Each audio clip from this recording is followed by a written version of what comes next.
A Polícia Militar de São Paulo é muito requisitada em ocorrências de agressão em várias regiões. Nesta ocorrência que vou lhes contar, não foi qualquer briga de bar ou de família. Bem, me chamo Rogério. Sou policial militar há 10 anos e nunca na minha vida tinha presenciado algo assim antes. E foi a única ocorrência que me assustou de verdade.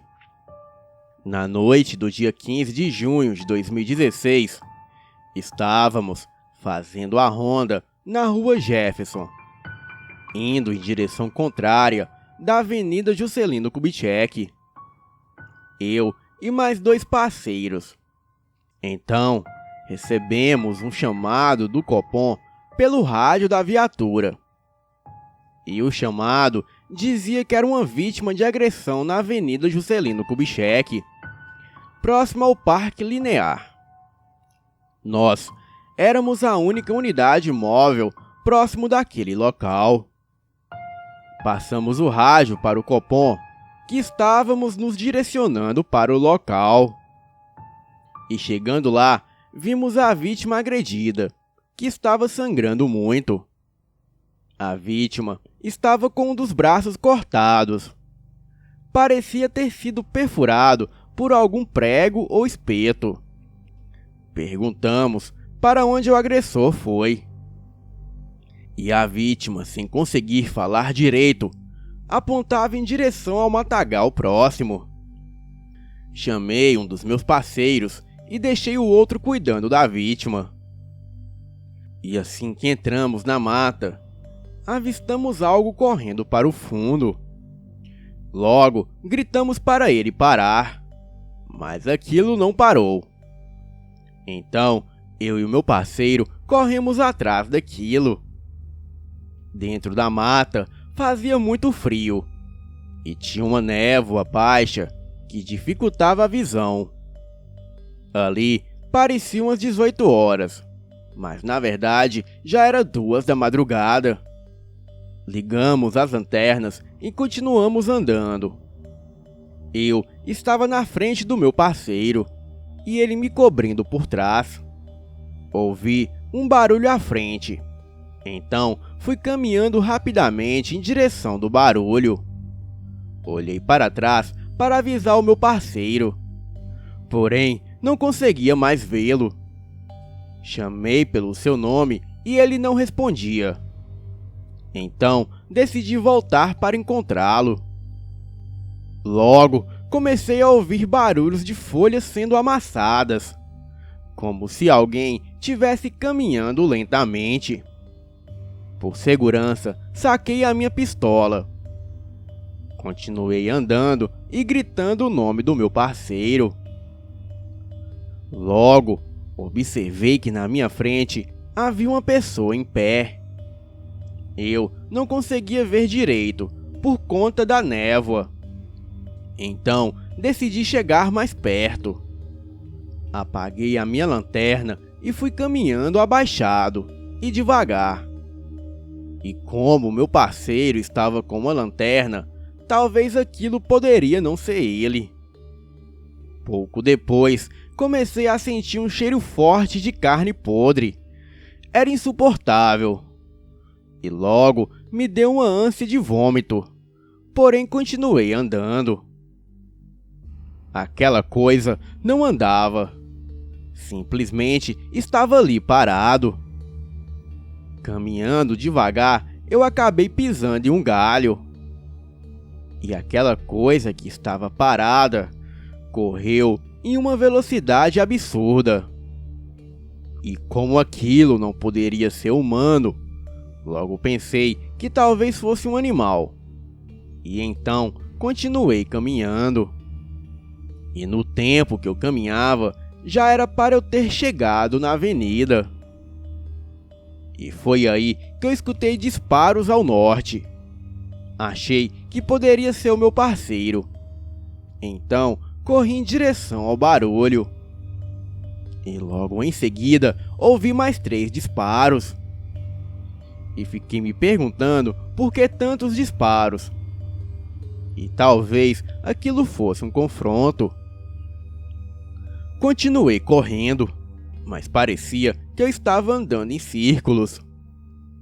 E como não escutei mais disparos, decidi parar e chamar reforços. Mas algo estava dando interferência no rádio. Então eu não conseguia me comunicar. Eu já estava ficando sem esperanças. Sentei-me debaixo de uma árvore e fiquei esperando reforços, pois pensei que o meu parceiro chamaria reforços, caso eu não saísse da mata. A névoa parecia não acabar, e o tempo parecia estar parado. Em seguida, novos barulhos começaram, mas agora em cima das árvores.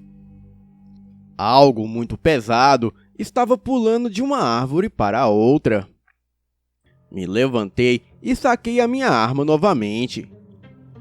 E de repente, algo pula de cima das árvores direto no chão. Aquilo era um ser humanoide. E novamente parou e ficou observando.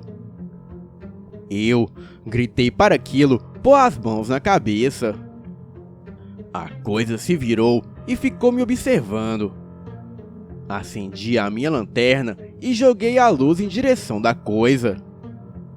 E naquele momento, me arrependi de ter virado um policial nesta cidade. Pois para quem não sabe, Guaratinguetá é uma cidade de muitas lendas e assombrações. E duas dessas lendas ainda são vivas, que são a loira do banheiro e o corpo seco. Bem, eu não acreditava nelas, mas na minha frente estava ali, somente pele e osso, o que as pessoas o chamam de o corpo seco.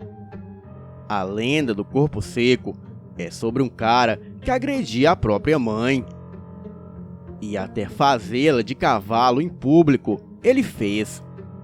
E quando sua morte chegou, dizem que ele foi rejeitado por Deus. E na terra que ele foi enterrado, até o próprio diabo o rejeitou. Então, ele vive como um zumbi pelas matas. Mas como eu disse, eu não acreditava até vê-lo pessoalmente. E o seu corpo é somente pele e osso, e totalmente desfigurado. O seu rosto não tinha um maxilar. E talvez ele tenha encontrado alguém com mais raiva que ele por aí. E naquele momento, era somente eu e ele de frente um para o outro, divididos por apenas 6 metros de distância. A essa distância, eu não erraria um tiro em qualquer pessoa. Mas aquilo não era uma pessoa. Então, engatilhei e mirei a minha arma em direção a ele e disparei 2 tiros. Um acertou seu tórax e ele, com uma velocidade incrível, desviou do outro tiro, correndo para o lado. Eu, paralisado, fiquei olhando por uns 5 segundos. Percebi que não teria chance contra aquela criatura. Então, eu corri em direção ao sul, sentido a avenida onde a viatura estava. Mas como eu disse antes, sempre que corria, tinha a impressão de estar correndo em círculos. Então, ainda correndo, eu vi na minha frente aquela coisa novamente. E novamente eu parei. E aí, ficamos nos encarando por uns 3 segundos. Mas quem atacou desta vez foi ele. A criatura correu em minha direção. E com uma só pancada, aquilo me derrubou no chão. A coisa ficou em cima de mim.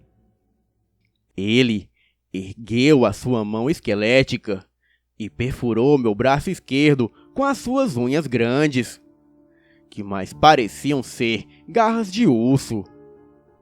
Com a mão direita, eu peguei a minha arma e atirei novamente em seu tórax. Mas como vocês sabem, aquela coisa já está morta. Ele novamente tentou me atacar, mas me defendi e segurei a sua mão. A coisa era muito forte e eu já estava ficando sem forças e sem esperança de sair vivo dali. Já estava prestes a perder a luta, quando meu parceiro, que estava perdido, logo chegou e empurrou aquilo direto para o chão e descarregou um pente de sua arma direto naquilo. Me levantei rapidamente e gritei para nós corrermos. A névoa ainda estava um pouco densa, mas já dava para ver mais ou menos para onde estávamos correndo. E mesmo sem lanternas, conseguimos correr na direção correta. E ao longe, avistamos as luzes de lanternas vindo em nossa direção. Continuamos correndo, e aquela coisa estava correndo atrás de nós. O barulho que aquilo emitia enquanto corria atrás de nós era algo assustador. Bem, já estávamos chegando perto dos reforços, e o meu braço estava sangrando muito. Estava também exausto de muito correr.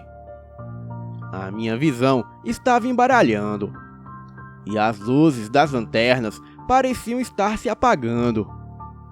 E de repente, fui eu que me apaguei. E só me lembro do meu amigo gritando por socorro. E logo, alguém me puxando pelo colete. Acordei e estavam me levando em uma maca em direção à ambulância. O meu braço já estava estancado. Observei paramédicos e policiais conversando. E ao olharem ao topo de uma árvore, aquela figura estava lá em pé, observando tudo. Eu poderia até estar delirando. Bem, logo me colocaram dentro da ambulância, onde estava o meu parceiro com alguns machucados. Lembro dele me dizer que eu iria ficar bem, e depois disso eu apaguei novamente, e só acordei no hospital. As perfurações foram profundas, mas eu fiquei bem. Passei por uma cirurgia nos nervos, e somente isso. Nos relatórios policiais, tivemos que mentir sobre a parte da lenda, pois caso fosse parar na imprensa, teríamos problemas por falta de provas, ainda mais quando se envolve lendas. Mas eu e o meu parceiro sabemos o que vimos naquela noite, e aquele ocorrido foi confirmado até pela vítima do incidente. Mas isso acaba sendo um problema para o sistema, pois a lei não se aplica a seres sobrenaturais. Depois disso, eu pedi transferência para outro departamento de São Paulo. E daí eu fui parar bem na cidade onde a lenda da loira do banheiro ocorre. Mas dessa vez eu nunca senti tanta vontade de ver algo sobrenatural novamente. Outras pessoas escolheriam ficar bem longe, mas eu não. Muitos dizem que ela não é agressiva. Então, acho que vou ficar bem se eu a encontrar. Espero voltar aqui para contar outro relato meu novamente, mas desta vez com a loira do banheiro. Boa noite.